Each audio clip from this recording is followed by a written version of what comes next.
കേരള കോൺഗ്രസ് മാണി UDF-ലേക്ക് ധാർമ്മികമല്ലാത്ത നീക്കമോ രാഷ്ട്രീയ ആവശ്യമോ? ഇത് മൂല്യരാഷ്ട്രീയത്തിന്റെ മടങ്ങിവരവല്ല, മറിച്ച് അധികാര ഗണിതത്തിന്റെ പുനർകണക്കെടുപ്പ് മാത്രമാണ്. എന്തുകൊണ്ട് ധാർമ്മികമല്ലാത്ത നീക്കം എന്ന ആക്ഷേപം? LDF-ൽ അധികാരവും മന്ത്രിസ്ഥാനവും സ്വീകരിച്ച ശേഷം ജനവിധി മറികടന്ന് വീണ്ടും UDF-ലേക്ക് പോകുന്നത് ജനങ്ങളെ വഞ്ചിച്ച രാഷ്ട്രീയ കറക്കം എന്ന വിമർശനത്തിന് വഴിയൊരുക്കുന്നു.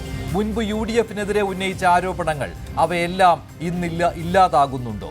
സീറ്റും സ്ഥാനവും മാത്രം മാനദണ്ഡമാകുമ്പോൾ രാഷ്ട്രീയ ധാർമ്മികത ഒരു ഉപകരണം മാത്രമായി മാറുന്നു.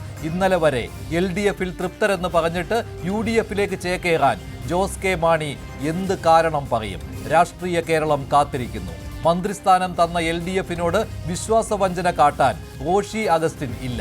5-ൽ 3 MLA-മാർ പിന്തുണയ്ക്കുമ്പോൾ ജോസ് കെ മാണിയെ LDF-ൽ ഉറപ്പിച്ചു നിർത്താനും നീക്കം സജീവം.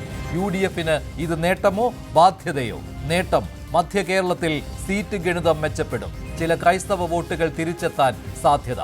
ബാധ്യത, അധികാരത്തിനായി ഏതു വാതിലും തുറക്കുന്ന മുന്നണി എന്ന ഇമേജ് കോൺഗ്രസിനുള്ളിലെ സീറ്റ് നേതൃത്വ തർക്കങ്ങൾ കടുപ്പിക്കും. കേരള കോൺഗ്രസ് മാണി UDF-ലേക്ക് പോകുന്നുണ്ടെങ്കിൽ ഇതായിരിക്കും ഫലം. അത് ധാർമ്മികതയുടെ തിരിച്ചുവരവല്ല, രാഷ്ട്രീയ നിലനിൽപ്പിനുള്ള ഒരടിയന്തര രക്ഷാപ്രവർത്തനമാണ്.